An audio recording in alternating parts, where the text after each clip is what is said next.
I just want to ask if you are familiar with these things I am flashing in front of you right now. Does it ring a bell? Perhaps make you remember about something you once fancied or watched. Come on, don't deny it. I know you know it. Well, what am I blabbing about here? Obviously, I am here to talk about one of the never-ending and undying craze of us Filipinos, our very own and lovely teleseries, as the Kapamilyas call it, and teledramas for all our kapusos out there. What exactly are teleseries? Where did they come from? Why are we so fascinated by it? How do they affect our everyday lives? Basically, teleserye was derived from two words. Tele from television, and serye, which is the Filipino term for series. So, it is safe to assume the obvious that teleserye means television series.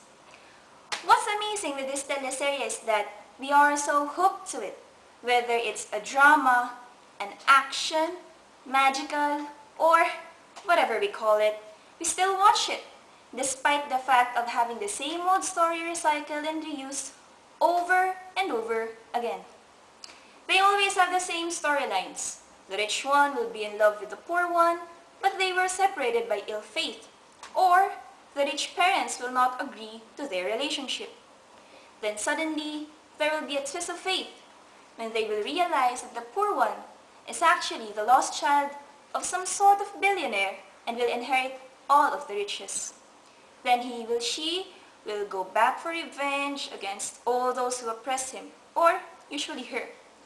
Cases of the main character suffering from retrograde amnesia just before the wedding day is also often used.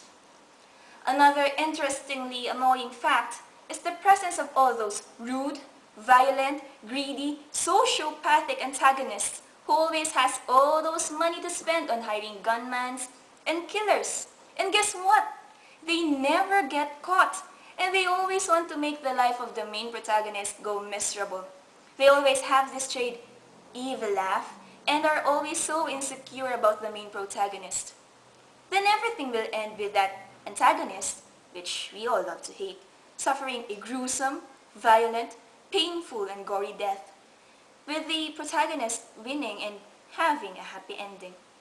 This depicts the good against evil match, where all the complications will be solved. The main love team will end up together and will have a happy family and a wonderful wedding at the church. How does these teleseries affect us? Well, we are sometimes fantasizing of being the lead character and sometimes expect that there will be a knight in shining armor willing to be there for us, or think that we might be a lost child of one of the richest person in the world. I mean, who knows? Then, why are we so hooked up to it? Simple. Most of us can relate to the characters' lives. We all love to see someone which is battered and belittled before to have a happy ending. It gives hope to most of us, and we have this tendency to think that if they were successful, then so am I. What I am trying to say is that we should learn how to criticize and be a smart viewer. I am not saying that we should not patronize our own teleseries. No! Let us watch shows which we can learn something from and have a keen eye on observing and differentiating the right from the wrong. We tend to be carried away with some programs, and there is absolutely nothing wrong with it. It is normal to empathize, but let us try to look into the deeper thoughts and the message that the program wants to convey. Is it opening our eyes towards reality? Is it teaching us valuable lessons? Is it making us a better person? If not, then don't hesitate to get your remote control and tune in to another channel. Being entertained doesn't necessarily mean that we should just absorb everything without thinking. Think about it. Be smart, be wise.